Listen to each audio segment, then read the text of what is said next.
Hello, everyone, and welcome back to The Rundown. I will be your host today, Craig DeLuz, coming at you from the West Coast, the left coast, behind the Iron Curtain, otherwise known as the Sierras. But as we all know, I do not do this program by myself. That's right. My name's Mike Piwowarski, coming to you live from the East Coast. It's the coast with the most from the co-host with the most here on The Rundown. Two-way views, conservative news, and Craig, it's Monday. It is Monday. I stop what you're doing, cause I'm about to ruin the image of me that you're used to. I look money, a king bee making honey, see? Deep state, I hope you're ready for me. Now gather round, I'm the new sheriff in town. All my people rise up and stand your ground. Now drink up all the Diet Coke you got on your shelf. So just let me introduce myself. My name is Trump D. I like my mashed potatoes lumpy. Fake news, oh how I like to punk thee. That little sniper on the slow tin. He took a shot but he missed me. I don't fall, y'all, I'm like the ever-ready bunny. Still going strong and spunky. So put on your big boy pants. Come on, let's do the dance. The Trumpy dance is your chance to do the Trump.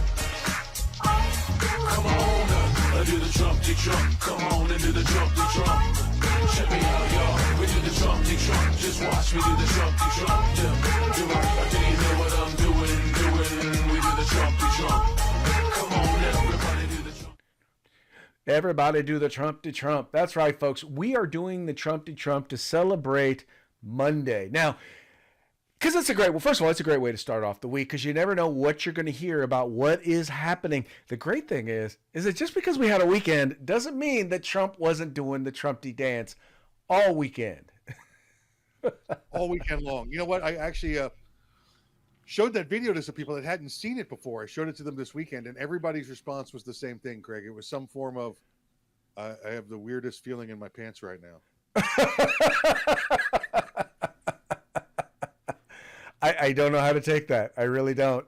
Maybe you're hanging out with too many seniors, maybe too many blue pills. I don't know. I think that video is the blue pill.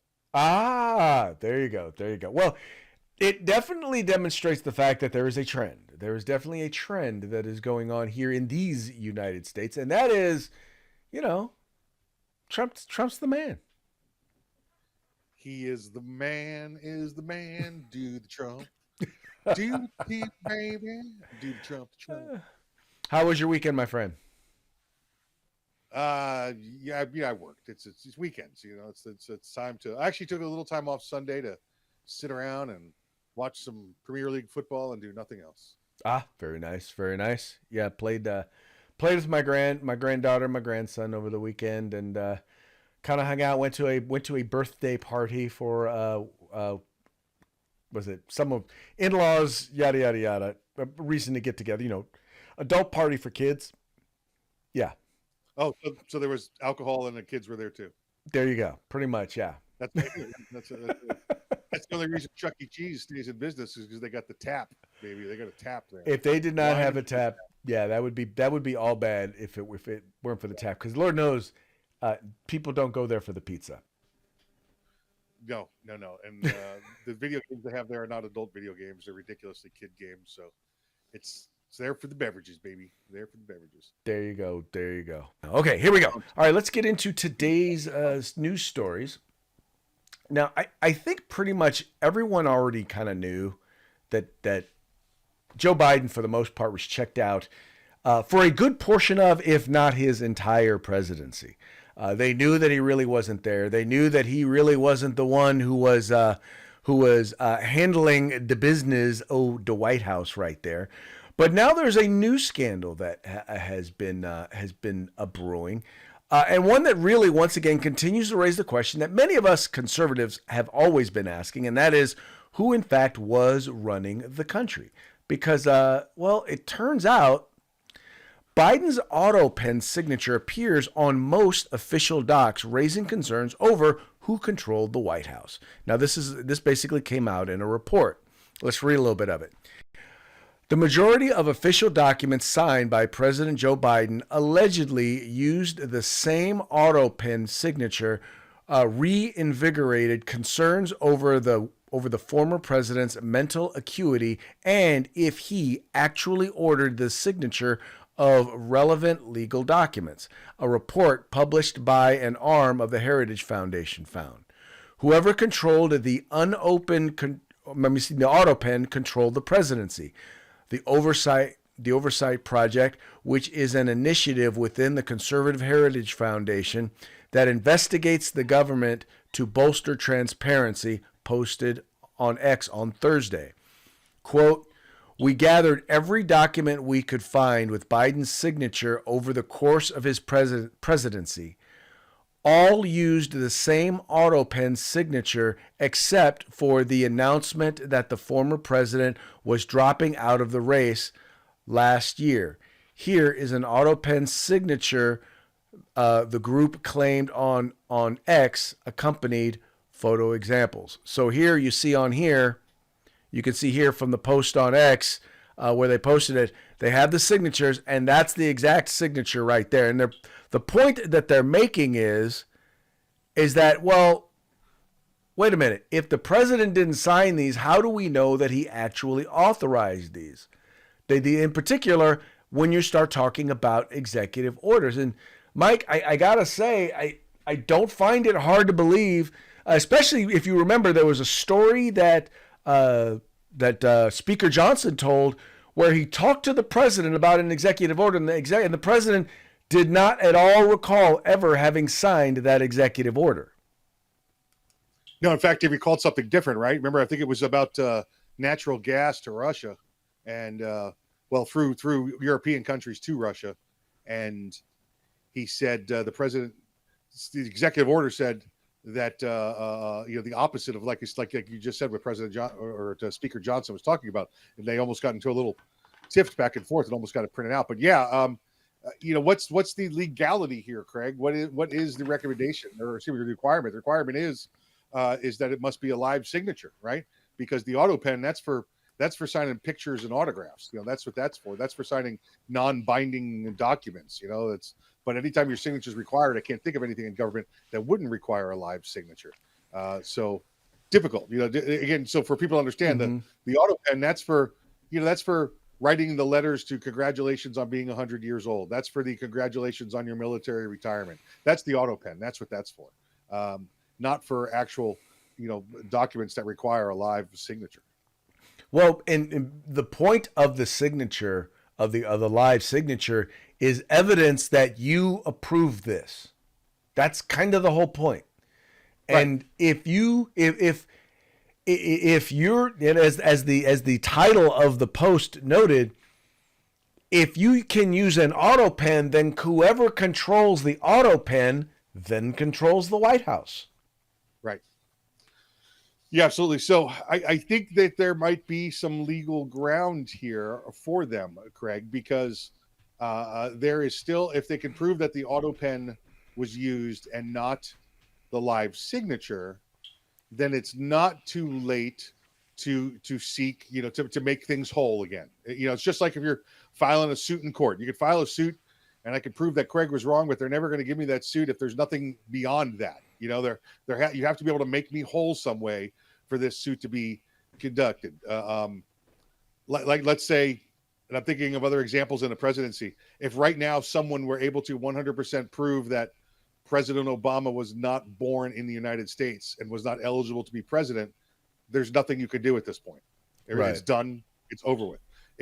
If we were able to 100% prove that the last election was rigged and Trump won, there's nothing you could do at this point. There really isn't. But now there is still things that can be done. These orders are still in effect and they can be reversed. Yes, they in fact can be reversed. I just, once again, and it goes back to the thing that bothers me the most about this is that there were so many people who were raising questions and concerns about stuff like this from day one. I mean, we're talking, I would probably say the first talks of this were probably started when he started falling up the stairs I think it was March of 2021, right? That was the first beginnings of it. And yet and still we knew, you could see it. The fact that he could barely talk, that he could barely make out coherent sentences oftentimes. They wanted us to believe that was all kind of an anomaly or deep fakes and that it really wasn't him. but we know it was. We now know that much of it was, and the other question is, if this is Autopen, once again, did he approve it? Didn't he? Did they Autopen sign it and then turn around and say to the president, "Oh yeah, no, you signed that, Mr. President." Yeah. Yeah. And listen, if this is a fraud being perpetrated on America, there's other people going to jail for it. There are some people who definitely need to be going to jail. Now, part of this, and what I'm wondering is Joe Biden going to have to, are they going to need Joe Biden to be complicit in saying, yeah, or no, I did not sign this. No, I did not approve this. And then the funny part about it is that then they're going to be trying to discredit him as a witness and say, look, he can't remember what he had for breakfast, let alone whether or not he signed something. So the very fact that his dementia that they used to pretend that they possibly used in order to get these signatures, get these things through, is the very same dimension they're going to use to cover up the work that they did. Craig, I don't think it matters. I don't think it matters with that. I think the key piece of evidence, the prima facie evidence, is that it was an Autopen. If he came in and said, I authorize the use of the Autopen, it wouldn't matter because you cannot sign those documents with an Autopen. Well, so it doesn't matter if he's competent enough to say yes or no. Once again, though, you have to prove, because keep in mind, the Autopen is based on his signature. Oh, that's easy. I mean, listen, Okay. You get any 80-hour trained law enforcement, cryptographer, signature, handwriting expert, and this is easy to prove. It's easy to prove Autopen over actual signature. And if anybody's ever seen an episode of CSI knows what they're looking for, right? You're looking for the hesitation, you're looking for the marks, you're looking for the change in direction, not a smooth 100% computer driven Autopen. And that was the exact response that I was hoping for. Because that's what people are going to say. Well, you got to prove it. Well, technology, just like there's technology that is good enough to make a signature look just like his, there's also technology to reveal that it's not as just like his as you would think. Correct. Anyway, but it just once again goes, and the hard part about this, man, is that it continues to raise questions and undermine, quite frankly, our form of government, because once again, you have people, and once again, the worst part is we don't even know. Let's say, yes, we know, we prove 100% that a bunch of these executive orders or even laws that were passed were signed by Autopen. At this point right now, we don't even know who was running the country for 4 years. We don't know. Right. And exactly. It should never be that case. That should never be the case. Is there anyone who doubts that Donald Trump is running the country? No. Oh, well, all of the people that think President Musk, right? But that's a different story.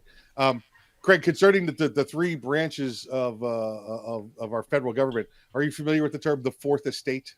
You know what the fourth estate is? Yes. I am Fourth estate, folks, is always been, and this was one put out there, it's one of the reasons for the First Amendment. The fourth estate is the media. The fourth estate is the one that can hold any one of the other branches responsible by bringing the people in as the judges, whether or not. It's the fourth estate. And Right. The fourth estate is the one I blame for this, is the one you blame. They were the ones that sided up to this administration and the previous administration and decided this is where they were gonna camp. This is the hill they were gonna die on. They were gonna support them no matter what. And we continue to see every day where they were wrong and they were complicit in it. And they knew they were wrong, but they were doing the bidding for the administration. The fourth estate failed us, which means, as President Trump, he must continue to do what he's doing to dismantle the fourth estate and create a new fourth estate, Craig, which is the independent news sources, right, such as you and I. Well, exactly, and that's what you're starting to see happen. The media, it's kind of funny. It was really kind of incestuous, where you had this organization that was deciding who was going to get to be in the press pool, who was going to get to be in the White House press room, and they just said, no, we will decide. And not that they are excluding the legacy media, but they are including other media. allowing other media to be there, because the problem with the legacy media is they're 90% in the pocket of the Democratic Party. They are the yes, they are the PR wing of the DNC. And it's there's absolutely positively no doubt.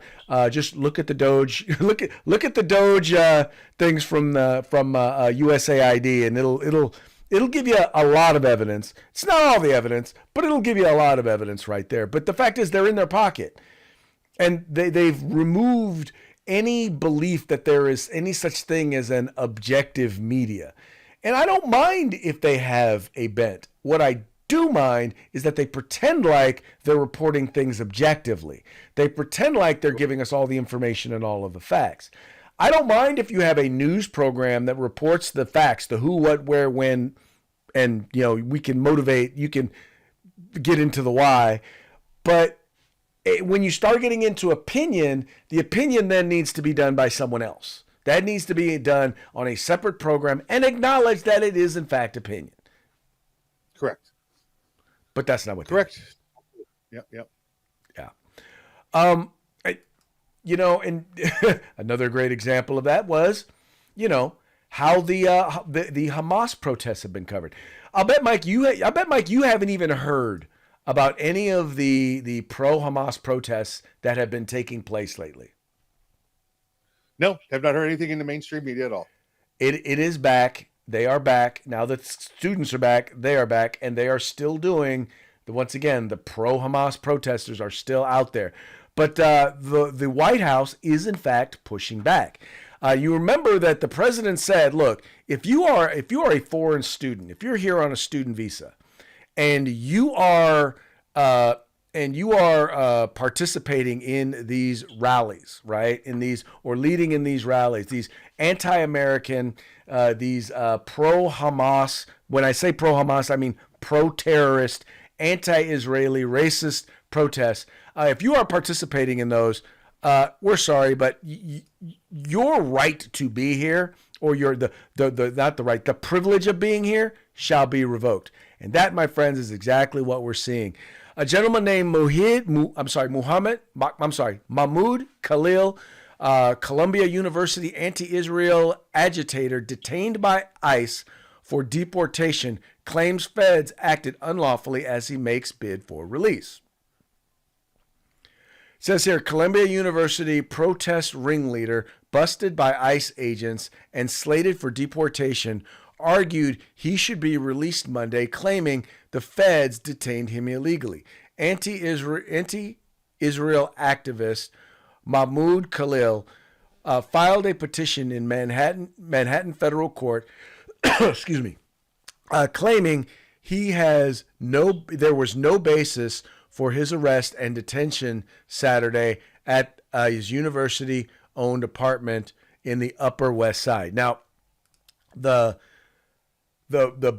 administration is basically saying, look, dude, you're here on a student visa. You claim you have permanent residency status, but you do not have citizenship, which means your permanent resident status or your temporary status, whichever it is, can in fact be revoked if you are seen to be an agitator. I want to say an agitator. If you seem to be promoting, supporting terrorists and terrorist states. And that's in fact what he was doing. And so the basically they're working to have him removed. And I got to say, once again, it sounds to me like another promise made, promise kept. Yes, sir. That's exactly what it sounds like.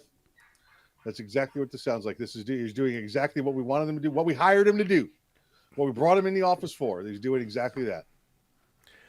What I don't understand, Mike, is how you think, okay, I'm going to basically lead protests where we're going to chant death to America, where I was listening to some of the protests this past weekend, and they were saying, asking the NYPD to do them a favor and eat their guns. I mean, this is the sort of shit that they're chanting. I'm going to skip my French, but shit that they're chanting at these rallies, and he's one of the ringleaders. My attitude is, if that's where you want to be, tell you what, we'll send you back to the place where where you will feel more comfortable, where you will have your own safe space. How about that?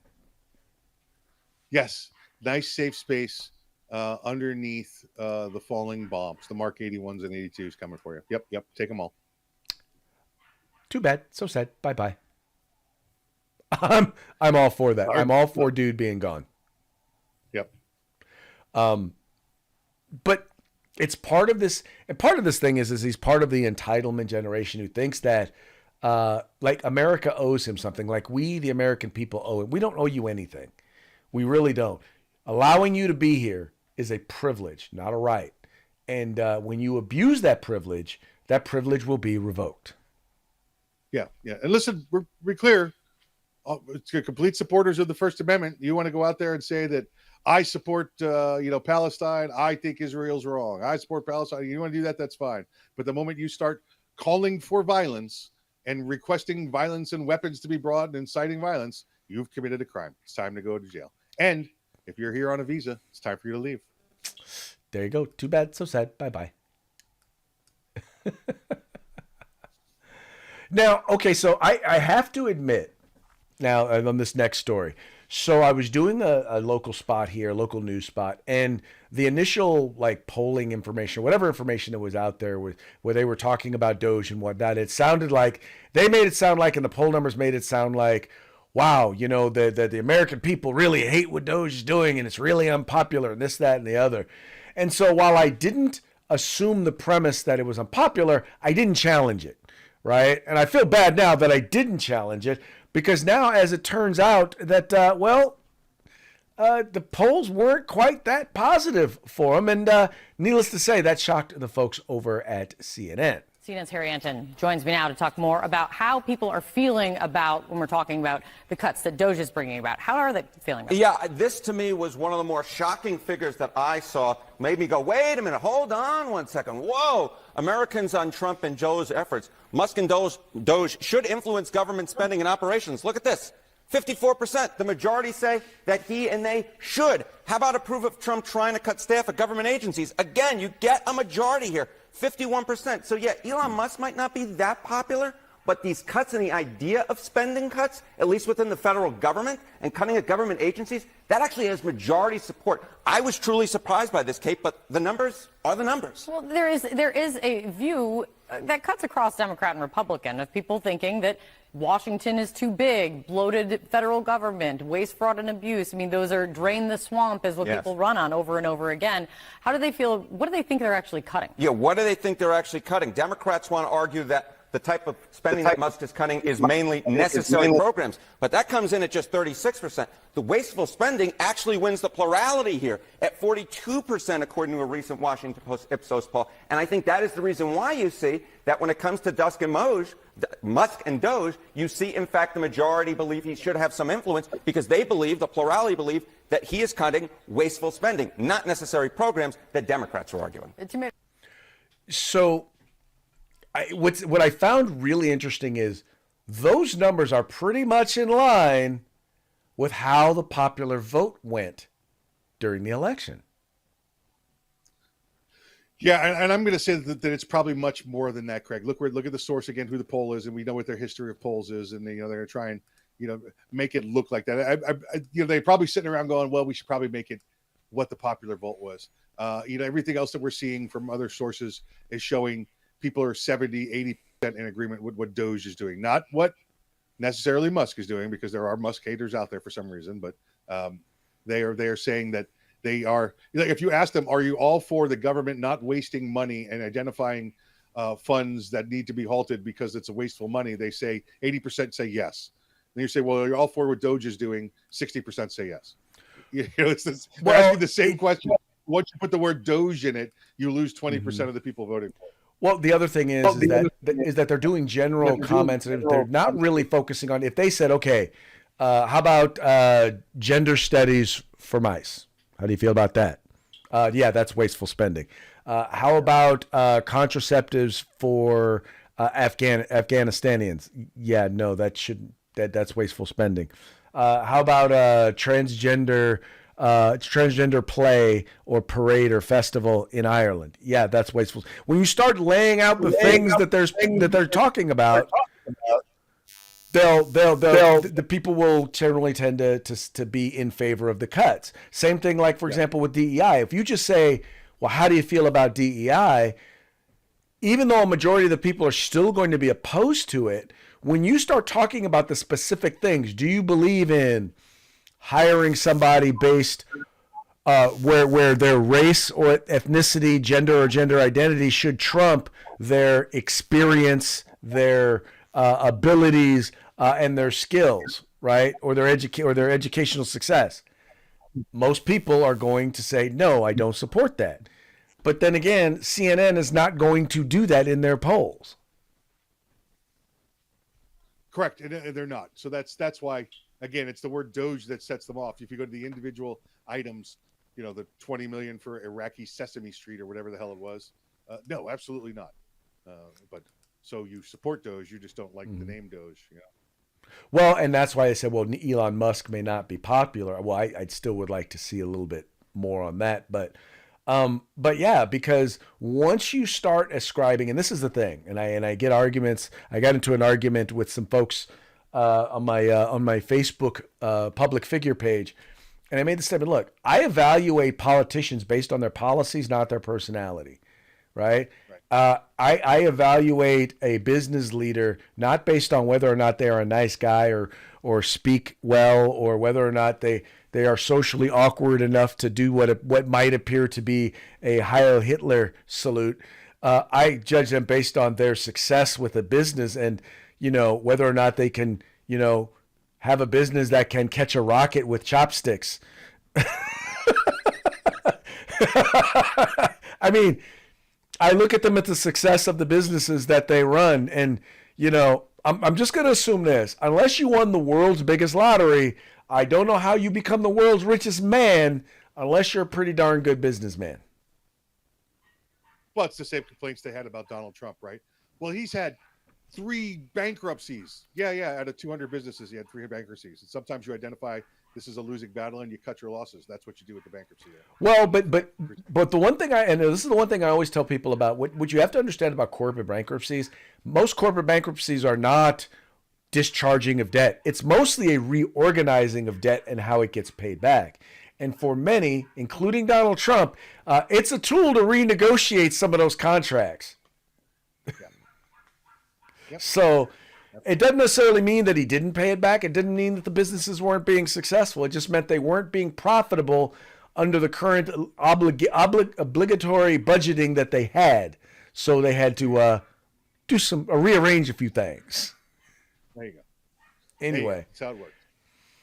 But in the end, Doge is doing its job. Now, once again, I will continue to say this: the big ticket items have yet to come. And part of that is because I don't think the American people are ready for the sort of entitlement reform that's going to need to be talked about.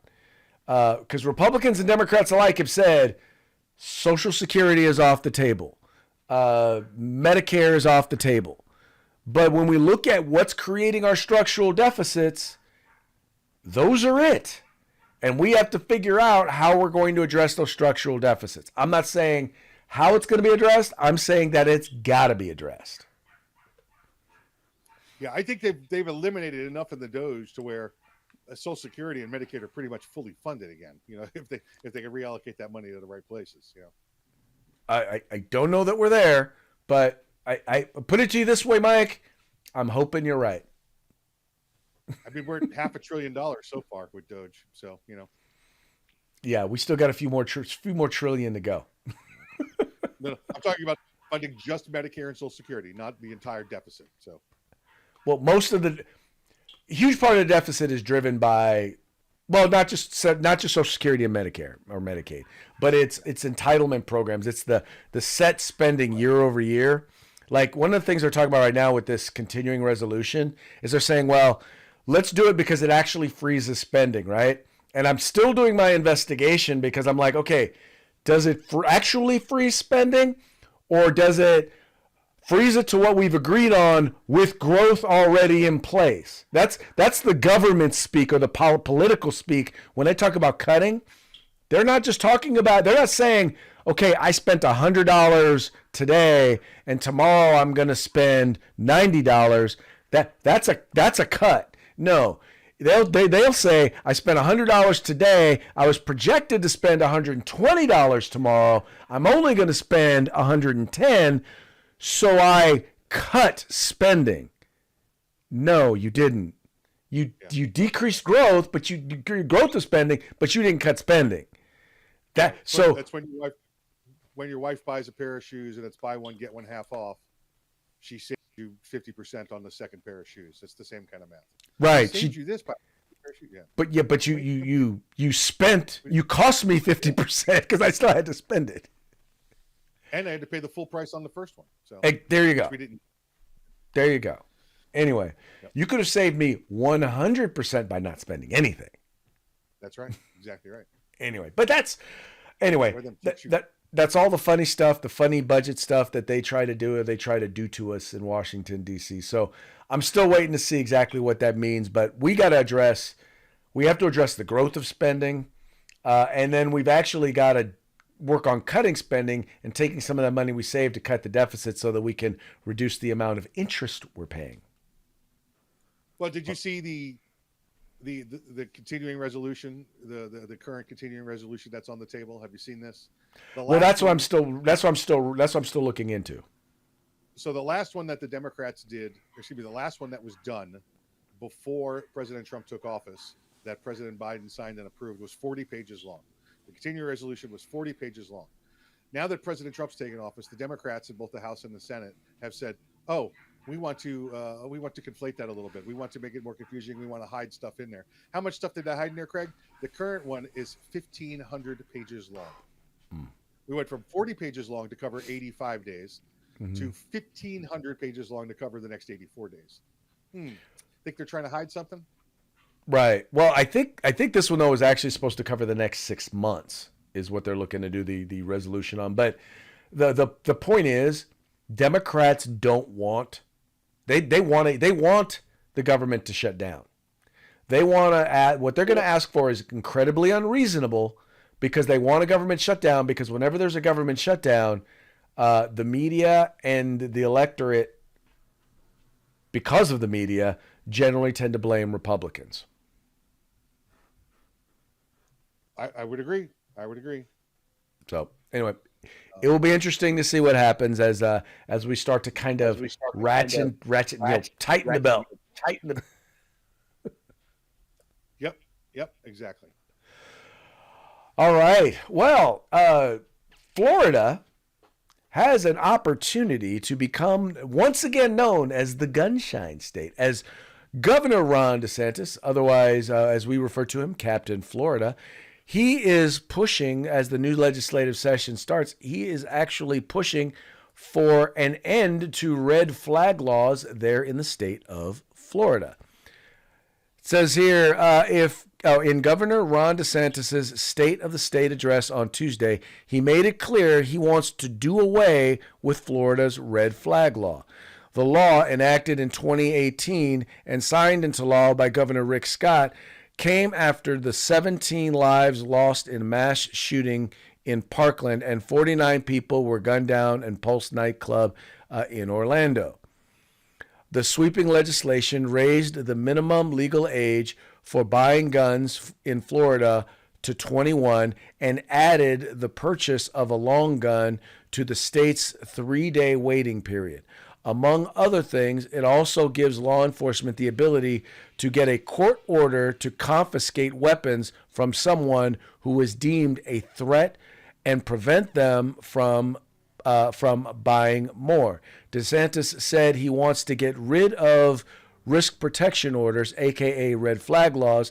The bipartisan legislation says if approved by a judge, law enforcement can confiscate firearms from people deemed to be a danger to themselves or others, someone under a Baker Act hold, or someone who has been adjudicated as, quote, mentally defective.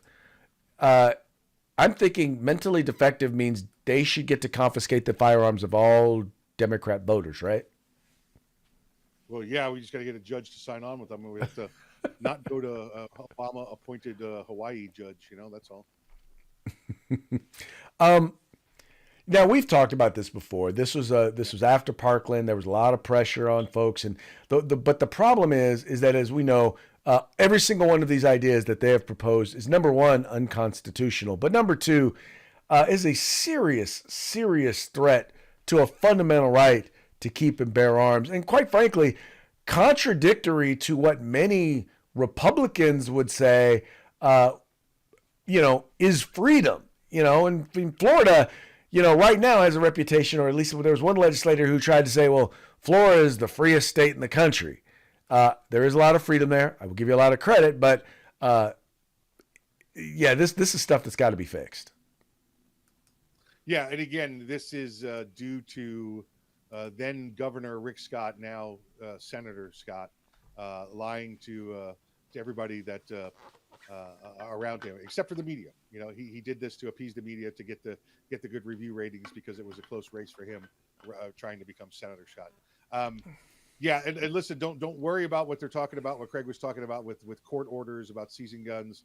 This is not red flag laws. Red flag laws are ex parte orders. You go in, you seize a firearm, you can take it and you get it away. This is all due process involved. You must go to the court. You have to prove to the court that this person is mentally deficient. This person, should not be in the possession of firearms. This is completely different. They have the right to, be there as well and contest their own findings. You're saying that's the current law in Florida? No, it's what they want to do. Oh, okay. They want to get rid of the red flag and go to an actual court-based, party versus party, opportunity to speak in front of the judge to take the firearms away or prove that you're not mentally incompetent. And that now brings us to our parting shots. Parting shots are brought to you by Hog Holsters. Just go to hogholsters.com. Use the discount code The Rundown. All caps, no spaces. Get your Hog Holster today. This first one here, you're going to love this. As St. Patrick's Day is right around the corner, about a week away. We got some folks who, have an interesting view of St. Patrick's Day. I'll just leave it at that and let you guys check this one out.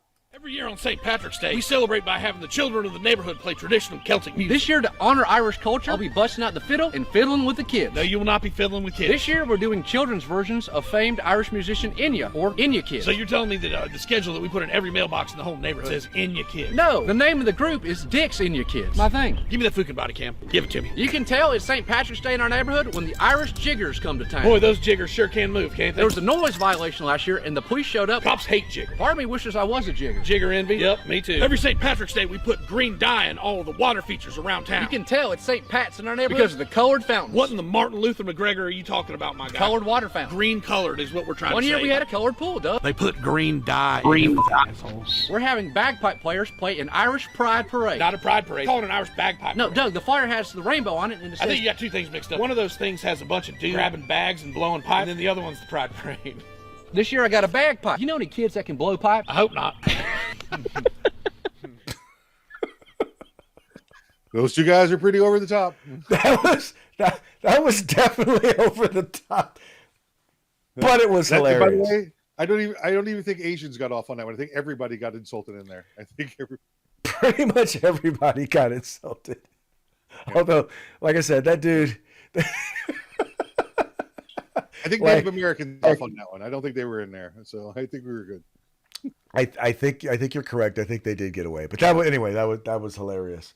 Now, there is a Senator Kennedy that is, I have to say, he is the sort of guy that he has a quip for everything. And, once again, here's another one of his quips I think you will find hilarious. Elon Musk is a rock star. The tofu crowd is mad, but when you trim fat, pigs squeal. That's just the way the world works. That's a law of nature. Now he's president, or excuse me, Senator Kennedy. He is not related to the other Kennedy clan. He's not related to RFKJ or any of the other, JFK, RFK. He's not part of that Kennedy. But when I heard President Trump say he was bringing in Kennedy to be on his team, I was like, oh my God, please let it be this guy.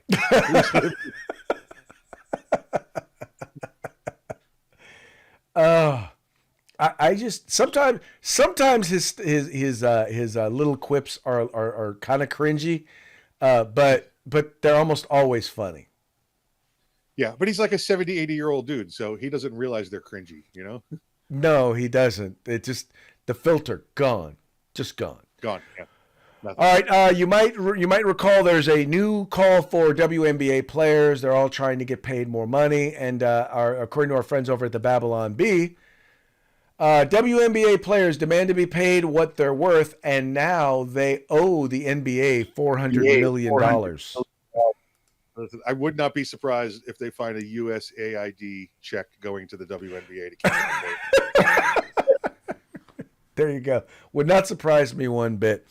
Now, you also the president during his national address to Congress, or whatever you call it, we'll call it the pseudo State of the Union.